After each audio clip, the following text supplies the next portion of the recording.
പ്രമേഹം കാരണങ്ങളും പ്രതിവിധികളും എന്ന വിഷയത്തെക്കുറിച്ച് സമഗ്ര ശിക്ഷ കേരള ഇരിഞ്ഞാലക്കുട BRC നടത്തുന്ന ഹയർ സെക്കൻഡറി അധ്യാപക സംഗമത്തിൽ ക്ലാസ് നടന്നു. Karanchira mission hospital chief physician doctor John Jacob Nellissery class എടുത്തു. BPC KR സത്യപാലൻ സ്വാഗതം പറഞ്ഞു. CRC കോർഡിനേറ്റർ രമ്യ തോമസ് പരിചയപ്പെടുത്തി. ഇംഗ്ലീഷ് റിസോഴ്സ് അധ്യാപകരായ ഗ്രേസി എന്നോ, മരിയ ഫെമിനാസി, ജോസഫ് സണ്ണി എന്നിവർ സംസാരിച്ചു. കുട്ടികളിലേക്ക് പ്രമേഹത്തെക്കുറിച്ചുള്ള അവബോധം പകരലാണ് പരിപാടിയുടെ ലക്ഷ്യം.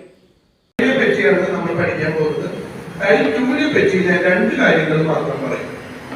ടൈപ്പ് 2 എന്ന് പറയുന്ന പ്രമേഹം ഉണ്ടാകുന്നത് നമ്മുടെ ശരീരത്തിൽ ഉണ്ടാകുന്ന ഇൻസുലിൻ എന്ന് പറയുന്ന ഹോർമോൺ പ്രവർത്തിക്കേണ്ട സ്ഥലത്ത് നമ്മളറിയാലോ, നമുക്ക് ഇൻസുലിൻ ശരീരത്തിൽ പ്രവർത്തിക്കുന്നത് പ്രധാനമായിട്ടും 3 അവയവങ്ങളിലാണ്.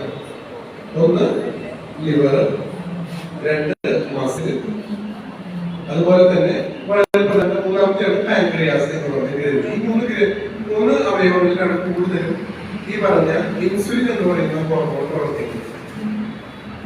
നമ്മുടെ ശരീരത്തിലുള്ള ഹോർമോണുകൾ ഓൾമോസ്റ്റ് എല്ലാ ഹോർമോണുകളും തന്നെ പ്രവർത്തിക്കുന്നത്